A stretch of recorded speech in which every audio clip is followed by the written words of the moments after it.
हरिओम। ओम आनंद ma'am, Om Shanti ma'am, ओम ज्ञान ma'am, आप सभी दर्शकों का हमारे चैनल पर स्वागत है। आज हम लोग बीएड फर्स्ट सेमेस्टर के अंतर्गत बौद्ध धर्म के द्वारा जन कल्याण या दुखों को दूर करने संबंधी दिए गए उपदेश या हम शिक्षा का अध्ययन करेंगे। पहले हम लोग सामान्य रूप से भगवान बुद्ध के विषय में जान लें। भगवान बुद्ध का अवतार कलयुग में हुआ है। इनका जन्म जो है 563 ईसा पूर्व लुम्बिनी नेपाल में जो पड़ता है वहां हुआ था। 563 ईसा पूर्व का मतलब यह है कि जो हम लोग ईस्वी सन देखते हैं 2021 जो चल रहा है, 2021 वर्ष पहले प्लस 563 वर्ष और पहले, यानी ईस्वी सन जब शुरू हुआ था उससे पहले 563 ईसा पूर्व में लुम्बिनी नेपाल में इनका जन्म हुआ था। इनके पिताजी का नाम शुद्धोधन था और माता का नाम महामाया था। इनके बचपन का नाम, भगवान बुद्ध के बचपन का नाम सिद्धार्थ था। ये राजघराने में पैदा हुए थे। पत्नी का नाम यशोधरा था, पुत्र का नाम राहुल था। इन्होंने जो है 29 वर्ष की अवस्था में इन्होंने जो अपना घर को त्याग दिया था। इनको जो है बिहार बोध गया में ज्ञान की प्राप्ति हुई थी। बिहार बोध गया में इनको ज्ञान की प्राप्ति हुई थी।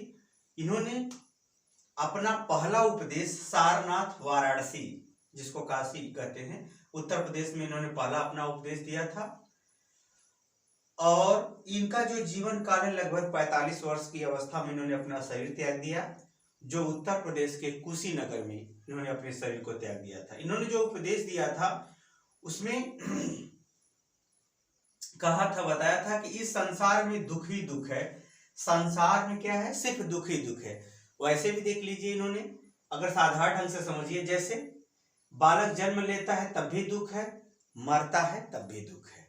इसको ऐसे भी देखिए कि अगर कोई व्यक्ति बहुत सुंदर है तो उसको सुंदरता का सुख है, लेकिन वो बुढ़ापे में वही सुंदरता जब मुरझा जाती है तो वही शरीर है जो सुख दे रही थी वही उसको दुख देने लगती है।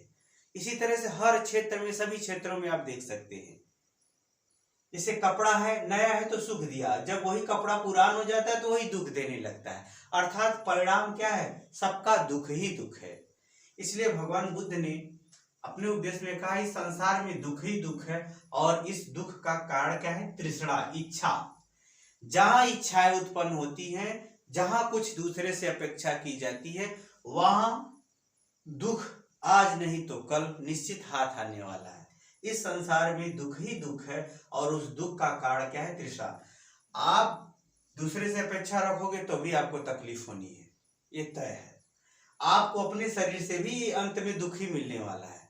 आपको ज्ञान है, अगर बुढ़ी वृद्धावस्था में भूल जाएगा तो जो ज्ञान सुख दे रहा था तो वही ज्ञान क्या है? दुख दे रहा है। यानी सबका अंत दुख में ही है। इस दुख का कारण क्या है? तृष्णा। जैसे आप कोई चीज याद है, आज इच्छा हो रही कि हमको याद हुई चीज याद आ जाए, तो याद नहीं हो रही है तो वो क्या है?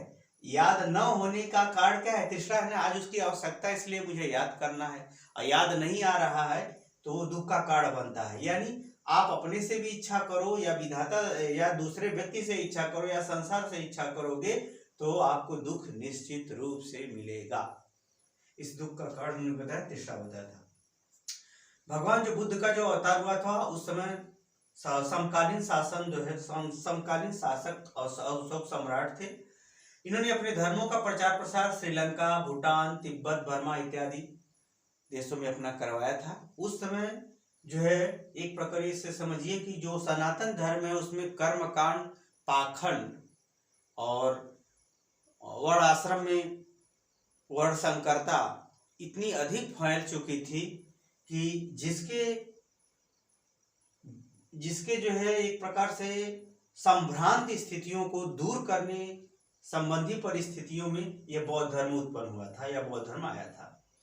तो अगर इस बौद्ध धर्म की कुछ खासियत को अगर हम देखें तो बौद्ध धर्म पाली भाषा में था, जबकि सनातन धर्म संस्कृत भाषा में था। पाली भाषा में था।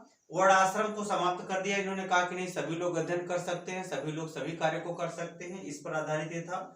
और स्त्री पुरुष को समान अधिकार शिक्षा के संदर्भ में दे दिया गया था। और इस धर्म में भी मोक्ष को उत्तम मार्ग बताया गया था। मोक्ष का मतलब संसार के दुखों से मुक्ति, परम सुख, परम शांति वाला स्थान या तत्व ही मोक्ष कहलाता है, जो ईश्वर है। इन्होंने भी मोक्ष को सर्वोपरि रखा था। ये इनकी रही प्रमुख, अगर एक प्रकार से साधारण ढंग से विशेषता देखें तो इस प्रकार रही। इन्होंने ये बताया कि जो संसार में जो दुख ही दुख है, उस दुख का कारण तृष्णा है। तो क्या ऐसा हम करें या कौन सा ऐसा व्यवहार सीख ले या कौन सी ऐसी शिक्षा प्राप्त कर ले कि जिसके माध्यम से हम इस दुखों से मुक्ति पा सकते हैं। तो इसका इन्होंने 8 उपाय बताए। सभी 8 उपाय जो बताए उसी को उन्होंने अष्टांग मार्ग कहा। यानी अष्टांग मार्ग की शिक्षा दर्शन का इन्होंने अपने धर्म के माध्यम से प्रचार प्रसार कराया। यानी अष्टांग मार्ग के दृष्टिकोण से, अष्टांग मार्ग की शिक्षा से व्यक्ति जो है दुखों से मुक्ति पा सकता है। वह किस प्रकार मुक्ति पा सकता है, अब उस अष्टांग मार्ग को हम लोग देखते हैं, जिसके माध्यम से उन्होंने अपनी शिक्षा दिया था। अष्टांग मार्ग में पहला मार्ग है सम्यक दृष्टि।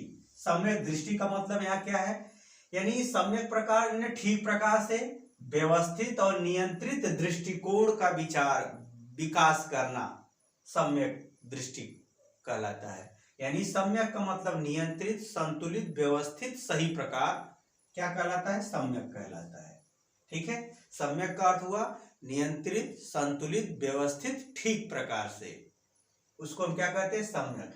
यहाँ सम्यक दृष्टि का मतलब होता है देखना। एक प्रकार से वास्तव में आंखें तो देखती हैं, वास्तव में आंख नहीं देखती, देखता तो दिमाग है। आंख माध्यम होती है। जिस तरह से आप लोग पढ़ने जाते हो तो साइकिल माध्यम है, साइकिल पढ़ती नहीं। उस तरह से अगर आंख देखती तो पागल भी बता देता कि कौन अपना है कौन पराया है। ऐसा नहीं होता, वास्तव में देखता तो दिमाग है और माध्यम क्या है, आंख है। सम्यक दृष्टि का यह तात्पर्य है कि इस प्रकार से नियंत्रित, संतुलित, व्यवस्थित, ठीक प्रकार से अपने विचारों को बढ़ाइए कि जिससे वास्तविकता को आप देख सके, हर परिस्थितियों में अपने आप को नियंत्रित कर सके, संयमित कर सके, आप ज्ञान को धारण कर सके, सत्य को पहचान सके, परमात्मा के प्रति अपने सोच को विकसित कर सके। उसको क्या कहा गया, सम्यक दृष्टि का। उन्होंने कहा कि हर व्यक्ति को जो दुखों से छुटकारा चाहता है उसको सम्यक दृष्टि यानी नियंत्रित दृष्टिकोण या विचार इस प्रकार से रखना होगा कि वास्तविकता, ज्ञान, सत्य, परमात्मा इत्यादि को आप देखने का प्रयास करें, उसको पहचानने का प्रयास करें या उस तरफ गमन करने का विचार करें, सोचे समझे। उसी को उन्होंने क्या कहा, सम्यक दृष्टि। दूसरा है सम्यक संकल्प। संकल्प का मतलब क्या होता है, इसको समझिए। सम्यक का तो अर्थ बता चुका हूं, नियंत्रित, व्यवस्थित, ठीक प्रकार से। और संकल्प का यहाँ अर्थ होता है, जैसे आप लोग व्यवहार में देखती हो या देखते हैं लोग कि आज मैं व्रत करूंगा, संकल्प ले लिया। यानी कार्य करने का जो कार्य करने को ठानता है उसी को संकल्प कहा जाता है। तो वो कुछ भी खाना या नहीं खाता है, जब नहीं खाता है तो उसका क्या होता है, व्रत पूरा हो जाता है। तो यानी वो व्रत करने का संकल्प लिया और उसको क्या कर दिया, पूरा कर दिया। तो यानी कार्य को करने को ठान लेना, उसी को क्या कहते हैं, संकल्प। तो उन्होंने कहा सम्यक संकल्प लेना चाहिए, यानी ऐसे कार्यों को करना चाहिए जिससे व्यक्ति के जीवन में आध्यात्मिक उन्नति हो, मोक्ष की प्राप्ति हो, यानी परम सुख, परम शांति की प्राप्ति हो। या संसार के ऐसा कर्म करना चाहिए जो संसार की कामनाओं से रहित हो, यानी संसार की कामना से न कर्म करे बल्कि भगवान की कामना से कर्म करे, ऐसा संकल्प करे। और ईश्वर के प्रति जो उसका दायित्व है, उसके ईश्वर के नियम के प्रति, ईश्वर को प्राप्त करने के प्रति, ईश्वर के व्यवहार के प्रति, ईश्वर के आचरण के प्रति जो भी उसका दायित्व या वो जो भी भूमिका निभाता है उसको क्या करे, धारण करे। उसी को क्या कहा, सम्यक संकल्प कहा। यानी कार्य भी इस प्रकार से हो कि उसकी आध्यात्मिक उन्नति होती रहे, ईश्वर के प्रति, ईश्वर के समान आचरण का उसका उन्नति होता रहे। उसी को उन्होंने क्या कहा, सम्यक संकल्प कहा। आगे चलते हैं सम्यक वाक्य। सम्यक वाक्य का मतलब, जैसे कई शब्द मिलते हैं तब वाक्य बनता है। तो हम लोग की जो बोली होती है वो कई शब्दों मिलते हैं तब बोली भाषा बनती है। तो उन्होंने कहा सम्यक वाक्य का मतलब संतुलित, नियंत्रित, व्यवस्थित, ठीक प्रकार से बोलो, यानी सत्य बोलो, बाणी पर नियंत्रण रखो, ऐसा नहीं कि बाणी मनमाना हो जाए, भाषा मनमाना निकले, अनाप शनाप शब्द निकले, यानी ऐसा नहीं, बाणी नियंत्रित हो, सभ्य भाषा का प्रयोग हो, यानी ठीक ढंग से उचित व्यवहार उचित क्रिया के अनुसार उचित शब्द निकले, और मर्यादित शब्द बोले, यानी हर की गरिमा, हर का स्थान, हर की उपयोगिता, हर का व्यवहार को ध्यान में रखते हुए उचित शब्दों का प्रयोग करो। जैसे हम लोग माता को माता कहें तो उचित शब्द है, अगर मेरे पिताजी की पत्नी कहें तो ये भी तो सत्य तो है, लेकिन वह मर्यादित नहीं है।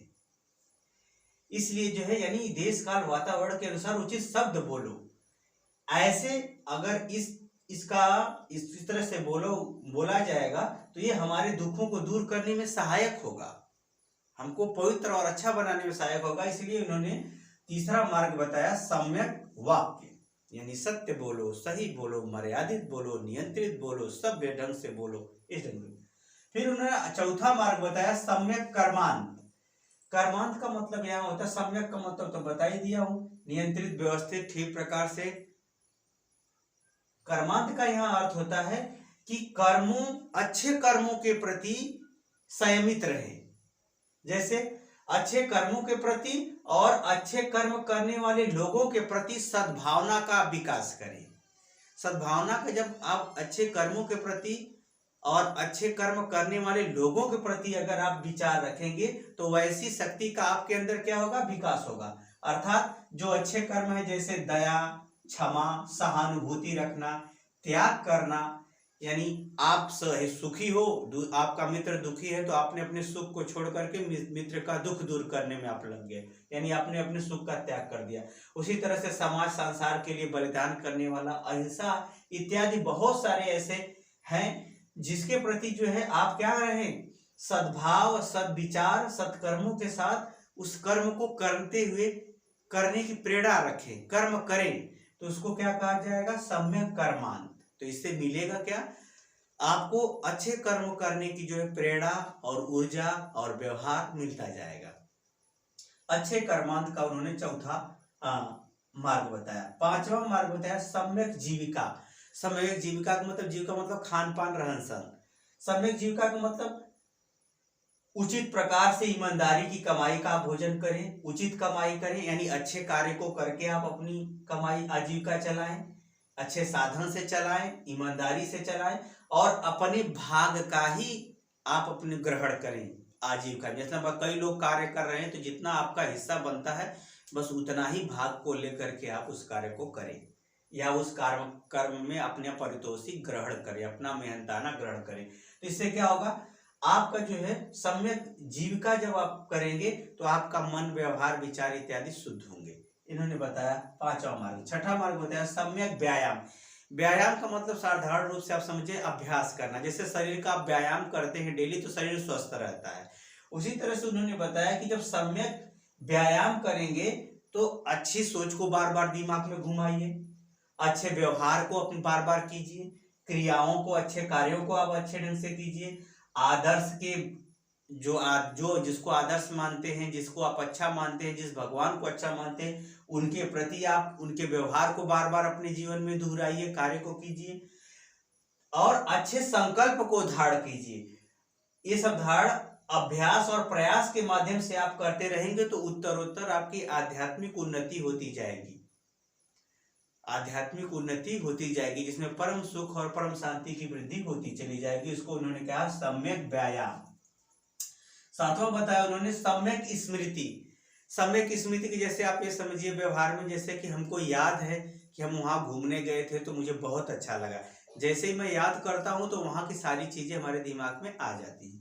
तो यह सम्यक स्मृति का मतलब यह है कि सही ढंग से, सही दृष्टिकोण को अपनी मन मस्तिष्क में धारण करना। जैसे सुख दुख में सही निर्णय, सही व्यवहार को अपने मस्तिष्क में बैठाना। पवित्रता और अपवित्रता के, जैसे कोई रोगी है, कोई कहीं नहीं नहाया, हम इसे नहीं छुएंगे तो गलत दृष्टि हो जाएगी, वो स्मृति क्या हो जाएगी, गलत हो जाएगी। यानी रोगी के संग अपवित्रता किस प्रकार पवित्र हो जाती है, पवित्रता कब अपवित्रता में बदल जाती है, इन सभी बीचों में सही निर्णय को लेना।